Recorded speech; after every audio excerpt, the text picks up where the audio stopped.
Okay. Let me view my stream and we'll get her started. All right.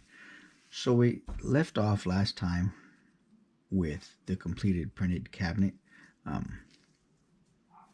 And what I wanted to do this time was go ahead and get this primered. I'll be airbrushing. You can't see the bottom because all my bottles are painted up, but it's Vallejo's flat black surface primer. I really like this stuff here, and while I'm not, let's see, let me get see why my phone is. I want to be able to view my stream so I can, okay, yeah, there we go.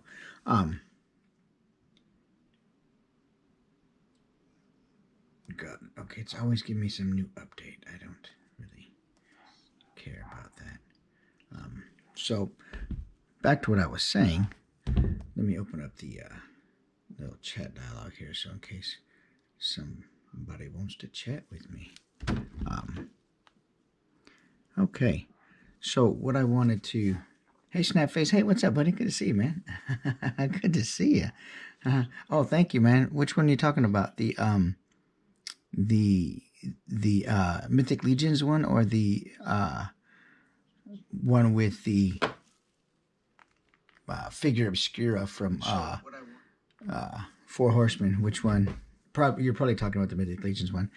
But I want to go ahead and airbrush Vallejo Black Surface Primer onto this cabinet. And I left it just where we left off last time, because I want to try to start doing some of these little projects during little, 20-minute or 30-minute live stream sessions. Like I say, it saves me a lot of time. But everything is here. Everything works. All the doors open and close. Everything is as it should be. This is 1, 2, 3, 4, 6 pieces. And so I figured I would go ahead and the next step in this that I would normally do, and I'm going to get ready for Legions Con because I'm going to go this year. Look at what you have with the small, looking at what you have with the small thin lights. Yeah. Oh, this right here. Oh yeah, this is just my airbrush booth. They're pretty cool though. But let me go ahead and shake this up and get some into the airbrush cup here. And I'm just using a Iwata HPCS. I have another airbrush that would be good for this too. It's the Revolution. The Revolution isn't really good for much because that thing is more trouble than it's ever worth. But I do love the HPCS. And make sure we got a little bit of flow. My air pressure's up, 30 pounds or so. It's as long as this stuff is flowing through here, it doesn't really matter what PSI you have it at. As long as it's flowing and there's no problem, then you're good to go. So I'm going to start with this piece here on the bottom. And I probably should have it set up on a little box to get myself a little height. So let's grab one of these old boxes that I can just raise it up with and give a little bit of height and make sure I got a little bit of room in here to turn it around. There we go. All right, let's get this thing airbrushed. Or is that's just a spray booth, Snapface? Thanks. Yeah, it's just my spray booth, buddy. So you can see in this all the way around the wood grain texture that I've got in here. And this is really going to pop out once I airbrush this and then I dry brush the color over the top or white over the top. So we're going to do this in just light overlapping passes to begin with. Give the primer a little bit of time to build up a layer, and then we'll go back over and lay it on a little heavier.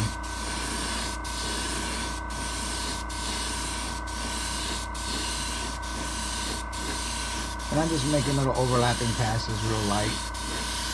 Like I said, get a real quick bite in the beginning to give it something to stick to. And then once that dries, we'll go back over it real generously. And the reason I do black on here, I'll tell you why, is because inside the recesses of the wood grain, I like it to be black. And once I'm done with this and I dry brush over this, you know, dry brushing just hits the high points and it leaves the recesses alone, so this will stay black in between the wood grain as I dry brush it, instead of me just painting it a color and then going back through and trying to wash it and get black down in the crevices. It's easier for me and I get a better result doing it this way. So that's why I get a better result.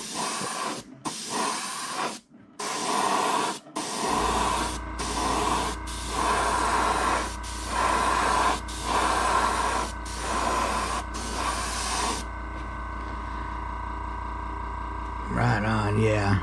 Yeah, good to see you though, Snapface, for sure, man. It's been a while. I neglected my YouTube channel. I just don't always have time to make videos, and I really want to. And so when there's some way that I can incorporate a video into what I'm doing, then I try to do it. And doing it with these lives, I think is gonna help me to some degree, you know, do that. So now we can go back through here and really get a little black on here. And this stuff dries pretty quickly.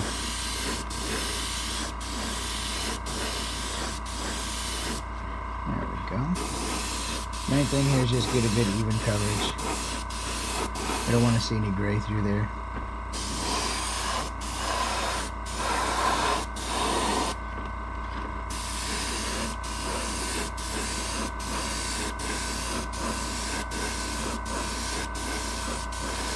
There we go. I haven't been doing as much photos as I used to. Yeah, I noticed I hadn't seen as many photos on there. Sometimes we have times where we can get it done and dedicate time to it. Other times life has its more pressing issues that we need to take care of. I get that for sure. So we'll let those sides dry for a second, and then I'll come back and I'll do the top of that. We'll set this one off to the side, and then I'll come over here with the bigger cabinet and we'll get these doors out of here. Yeah, sometimes, you know, we got other things we got to do, man. That's a good thing about the toy photography, though. It's always there when you're ready, you know. And that's definitely a nice thing. And so is the community. It's always, you know, it's always there when you come back to it, you know. For sure, for sure. I've got some really nice tables that I've done off to the side here that I'm getting ready for Legion's Con, and they look really good. Yeah, there you go. Yeah, life gets in the way, man. No doubt about that. I hear you. Life has a tendency to do that. I've got some really nice tables that I have. I'm gonna dry brush those and finish those off today. That I'm gonna take to Legion's Con, and I'll share those with you. They're the round tables, the round wooden tables that I have. I've been doing a lot of them at the Legion stuff lately, Snapface. Really liking those figures. Really reasonably priced, especially when you get them right when they release. You get them for a really good price. You can still find them all around on eBay and different authorized dealers and stuff for good prices. And I really like those figures. Really having a good time with those, you know.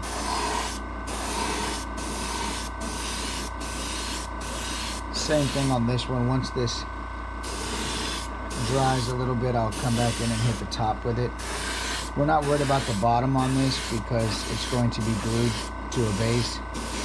Or this is the base, and the top is going to be glued to this, so I'm not worried about painting the bottom of it too much. Let me take that back. The bottom doesn't will get painted, but we do want to paint the top, at least, you know, the most inner edges of it, because the top of the hutch is going to get glued onto here, so we do want to paint it, but it's easier to do once this dries, and then I can bring it back up on here and go for it. Painting inside can be kind of a bit of a chore, but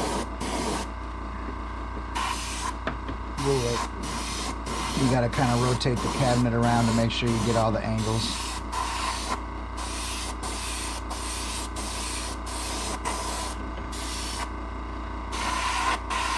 We'll give this a little time to dry here, and we'll do the shelves, and then we'll come back and get the other parts of that. So let's do these little doors. Now the doors, the thing about doing these doors is they're pretty light. Yes, it's 3D printed, yeah. Yeah, they all these things that I do are 3D printed. I design these and then I 3D print them and paint them up, and it really opens up a whole new level of fun for doing your toy photography and stuff. But yeah, they're all these are all resin printed. Snap face. Absolutely. Get in there. So the doors, when painting these are, you know, relatively thin. I mean, they're, you know, they're heavy enough for what they need to do, and they're thick enough for what they need to do. I think I've got those at a 1/20 of an inch, and the air can, if you look, the air can push these and blow these around a little bit, so I want to make sure that we've got some support in the back before we start painting these and they fly all over the paint booth. That could be a problem.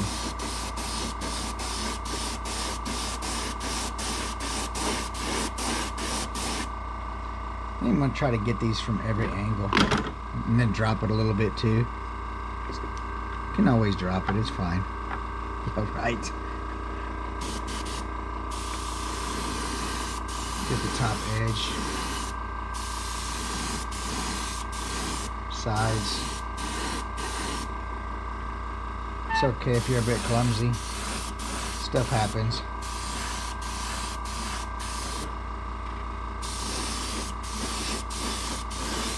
Okay. Looks good. The other thing here is to rotate it the other way and get it. See that part of the doorknob that's not painted? I always got to get all sides of these things. Nothing like washing the paintbrush out, the airbrush out, and thinking you're all done, and then you're like, oh wait, I didn't rotate that piece, and now I've got to go in and touch it up by hand. You know? So anyway, there's that. And airbrushing makes this so much faster, man. It really does, man. It really saves me a lot of time, and it saves a lot of paint, and it saves a lot of time in paint, and it just gives a look that is really nice and better than I could ever do a paintbrush with, you know. And you just use so much less paint when you airbrush. Or you should be using much less paint when you airbrush. That's for sure.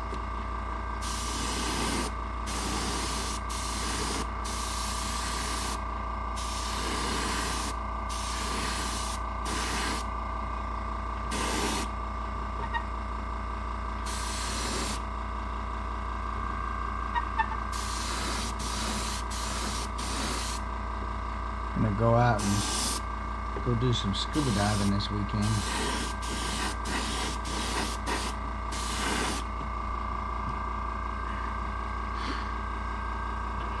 What you been working on lately, Snap Face? I know you said you're giving your toy photos a little bit of a little pause, but you have something that you want to get back to, or a project you got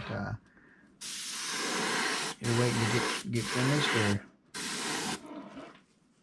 look like we need a little bit more paint in there. Let's put some paint in there. Well, primer anyway. Okay, I love this stuff. It smells good too, man. And this is acrylic, so it's not really. There's no harm.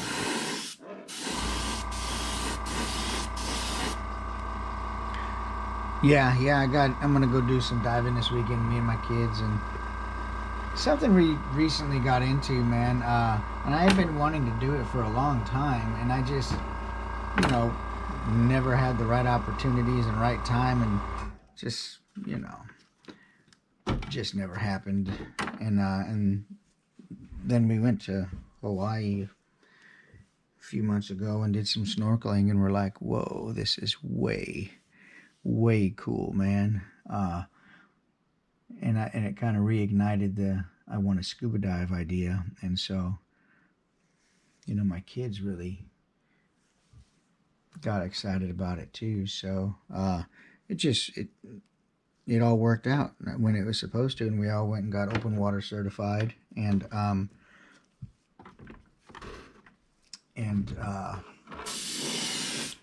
the PADI course and got our PADI cards, and like I said, we're gonna go dive this weekend in Monterey on Sunday, and should be a good time, man. Something fun to go do outside,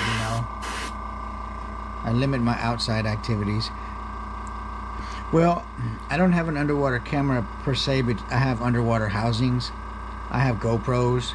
I could take my camera and my mirrorless cameras that I use for toy photography. If I wanted to buy a housing for those, I could, and then I could take those underwater. But more cost effective, what I'll do is I'll take my iPhone. They have special iPhone housings that allow for all the functionality and stuff of the iPhone, but underwater, and they're about $300 or $400, but they I'll probably end up doing that with just the iPhone for a while anyway, because one thing I have learned about scuba is it is gosh dang expensive. Everything you buy for scuba it's god dang it, it's expensive, man. Whoops, see, told you, that's exactly what happens. But it is pricey, man. It's so you have to build up your gear a piece at a, like the old Johnny Cash song, piece at a time, baby. And then when you mix two hobbies that are expensive already, like scuba and photography, together, you're really going in the poorhouse. It really does add up quickly. But you're able to really appreciate your world in a different way, man. And and if my phone goes out underwater, then it's all good. But if my mirrorless cameras go out underwater, those are quite a bit more expensive to replace. And maybe later on, as I get better with scuba and buoyancy and stuff like that, then I will purchase a housing for at least one of my mirrorless bodies, and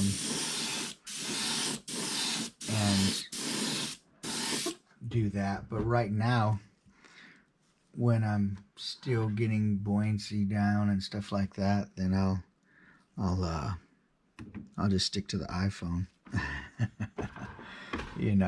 Let's paint this little rascal. This little rascal's a tiny one, so I'll just put it on my little deal here, and we'll get to, let's see,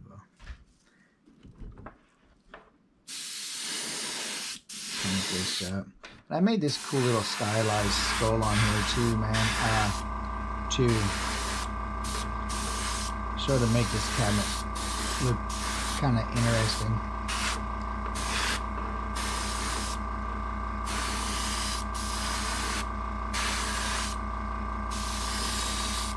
There we go. Let that dry, and then I'll move the clip, and then we'll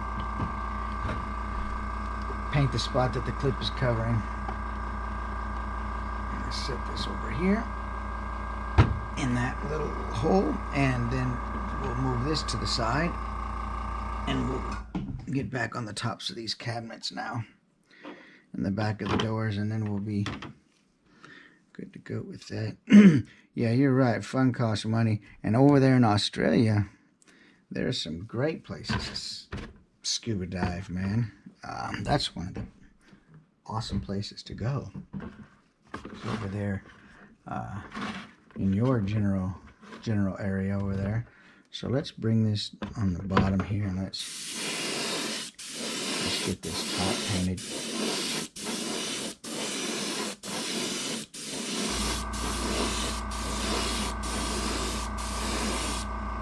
There we go.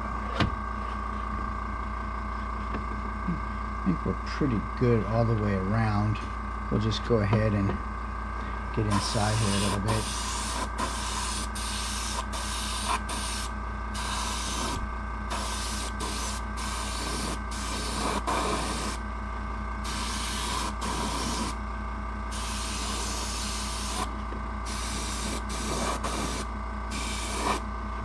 There we go. I think that'll work. We got good coverage all the way around.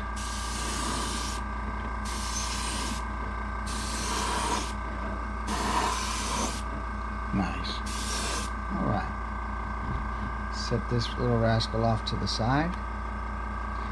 And finish up on the top piece. Lots of sharks too. Yeah, you're right about that. They're everywhere. They're even on land. You know. It's like I tell my wife. You can't change the way you're going to die. You can't stop how you're going to die. You can't stop any of that, and you can't predict any of that. So, if you're supposed to, die from a dang shark attack, well, it's going to happen. But if you're not supposed to die from a shark attack, and you live your life like you were, then you miss out on all kinds of cool opportunities to see all kinds of cool stuff. So, might as well just go scuba dive. That's the way I think about it, man. Let's throw a little bit on the bottom here.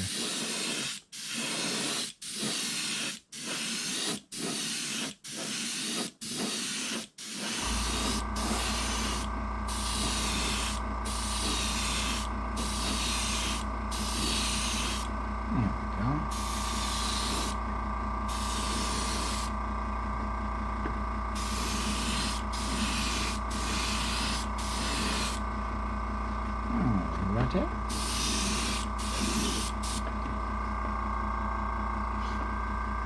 Beautiful. Then all I've got left to primer is the back side of these doors. So we'll do that. It's no riskier than yeah, there's, like I say, there's sharks on land. So, might as well just live your life and enjoy it. And if that's how it's supposed to go down, that's how it's going to go down, because, like I say, life, you are not going to change anything about those unseen forces and things that we can't control and can't predict. So, all right, let's take and paint the little spot on here. Get a little bit more paint in this old cup. Not much, because we're just about done with this part of it.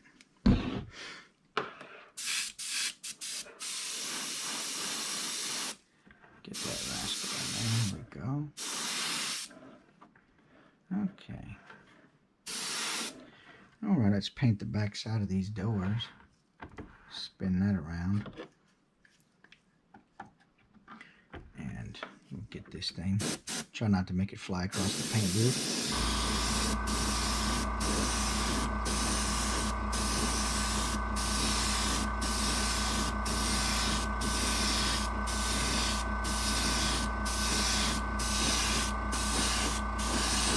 There we go.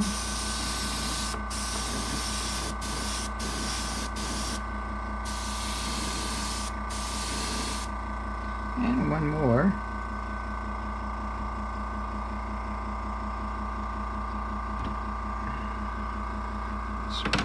One more, and then we'll have everything primered, and we can dry brush this bad boy. We'll have this thing put together today.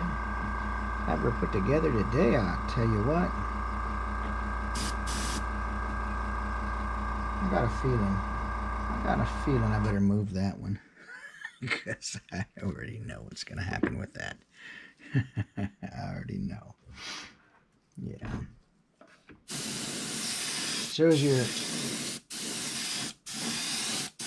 wife still in to help and make the dials and stuff? Are you still working on any dials? Snap Faith?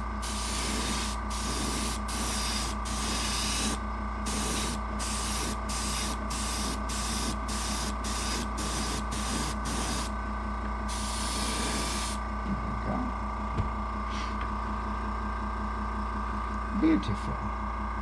Move that rascal out of the way, and I will bring the pieces back on to the paint booth to sort of see where we're at now. And then you can see, I get a lot of people say, oh, I'm so nervous. Airbrushing looks like it's a lot of trouble and a lot of work. And I would say that it probably is if you're doing like portraits and lettering and it's all that kind of stuff. But the kind of airbrushing that I'm doing, honestly, the only goal you have is to get the paint to come out of the paintbrush, man, or the airbrush. The only, primer and no matter if it's primer, if it's paint, or if it's whatever you're trying to get through the airbrush, the whole goal is to just make it fluid enough to get through the airbrush. So once you got that part of it down, you didn't see anything that was really that difficult here. I'll do my base coats in airbrush, my primering in airbrush, and then I'll dry brush some stuff on mixed techniques, and that really helps out. I think what I want to do, I want to get from a different angle some of this, so I've got less to paint inside by hand.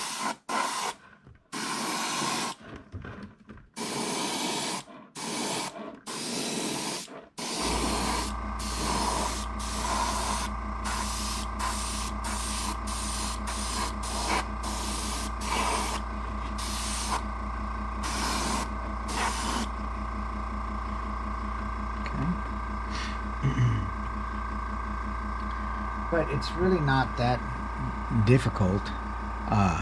Wife's still making her miniatures, but she is now the boss at work and doesn't have. Yeah, that happens.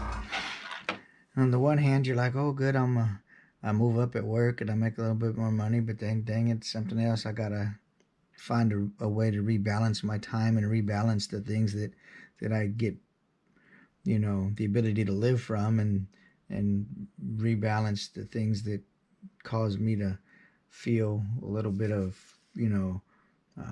joy or satisfaction in my life, or a little bit of fulfillment, like the hobbies that we have or whatever. You're always in this play of trying to balance and find balance in work and things that actually make you feel like you're alive, and it can be tough, but that's what we got to do,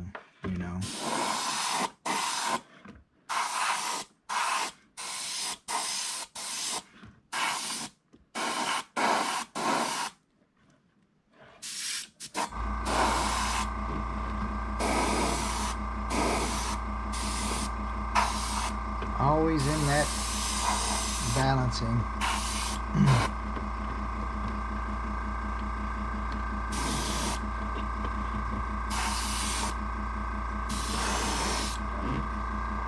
Okay. I think we're good with that. Let's do the same on the upper cabinet, and then I'll kind of just loosely put this together and show you how it kind of looks now that it's primed. This is the bottom, so we're gonna rotate that rascal around, and like I say, this stuff dries fairly quick enough to touch, and it's not like it's on there so thick, so it's not a big deal.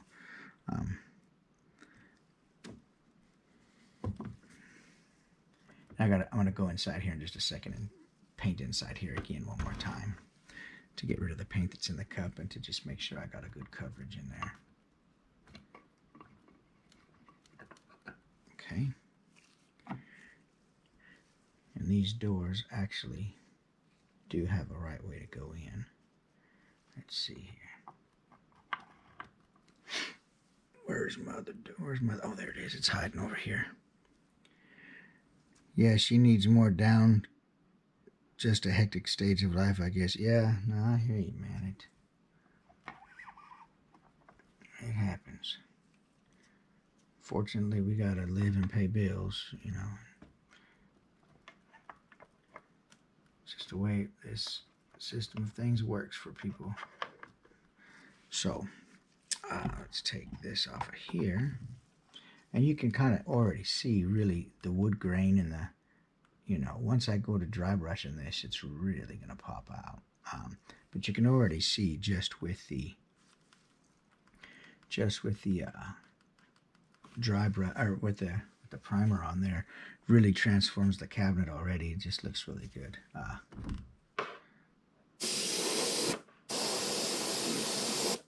Paint those knobs. But we've already got a much different looking cabinet with. So just to kind of recap, from a design sketch on paper that I did with some measurements, you know, taking that and creating those pieces in the computer, and then being able to print that successfully into components that actually assemble and have some functionality to where we are right now is totally exciting, because nowhere in the world does this cabinet exist except right here. And it started in my mind. And that's the exciting thing about this for me, you know, that it's like the ultimate definition of I don't know, magic or sorcery or some creation type thing, you know, where you start with an idea and slowly it becomes a reality, and it becomes something tangible in the real world that you can actually now touch and feel and interact with, and it started in your mind. That's, you know, that's incredible. And I really, if you can't tell, I really dig it, man. So let's, this one is done. I'm going to give this top half just a little quick inside spray from a different angle. I've got a little, I think I've got a little paint left in the cup, and I need to make sure that I get the top, because forgot. And when you're photographing these with your figures, believe me, you don't want any spot in there that you forgot to paint, because it will show. And I don't have to paint this because this is going to be glued down to the base. You're not ever going to see that, so I'm not going to waste a primer on that.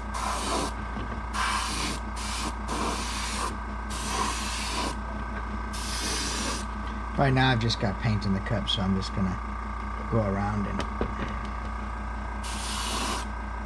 use it up.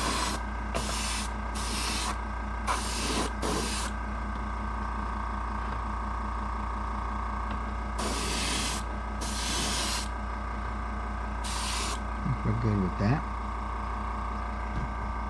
Got a little paint left in that cup, so let's flip her around and do the same thing until we get the paint all gone. And there we go.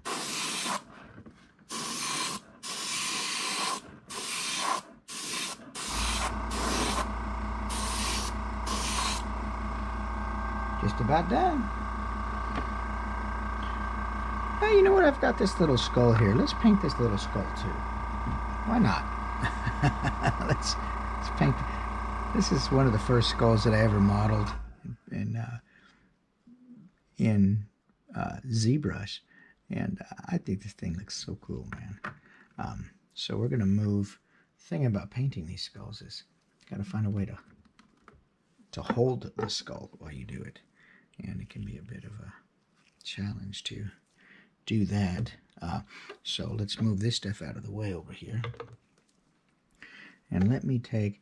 How did I paint these skulls in the beginning? I think I had a piece of tape under here, but I've got this one random lone skull. I'll tell you what we'll do, man. Let me turn this air pressure down because I'll really blast the heck out of it. So let's just get in here and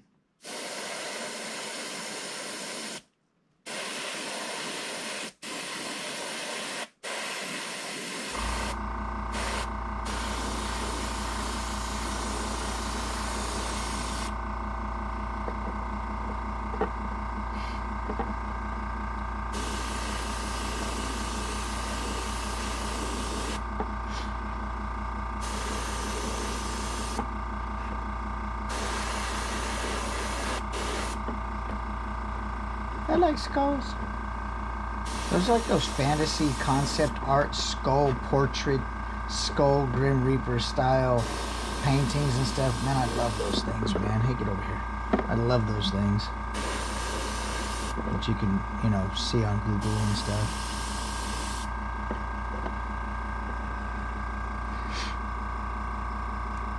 Drill a small hole under the skull. Yeah. No, normally what I do is I will put tape on the bottom and do it that way, but I'm too lazy to do that right now. So, and when I actually painted these the first time when they came out of the printer, I had a little tab on the bottom that I was able to attach something to if I wanted to, for painting. Before I trimmed, before I took all the supports off, I could actually hold it and then paint it. So. But this was one that I found under my, it was on my workbench. I was like, oh, I didn't even know I had one rolled away on me. So there we go. We still got a tiny bit of paint in here, man. Yeah, we'll call that good. I'll just have to rinse that cup out and call it good. But what I'll do now is I'll probably move. I'll do another live, but I'll do it once my camera is set up on the workbench, and then I'll begin to dry brush this cabinet for part 4, I guess, and then I'll turn the camera back on and do a live here probably in the next 15 or 20 minutes, and do the dry brushing and then gluing, and this rascal will be done. And then I'll share some other stuff with you guys too. So that way I get my YouTube content created. I get to talk with people, and I get to share some new prints and painting and crafting and all the stuff that I like to share, but sometimes have to find a way to condense it all into a new way to be able to do it. But so I'll get back on here in about 20 minutes, man. You guys take care. Appreciate you, Snap Waves, man.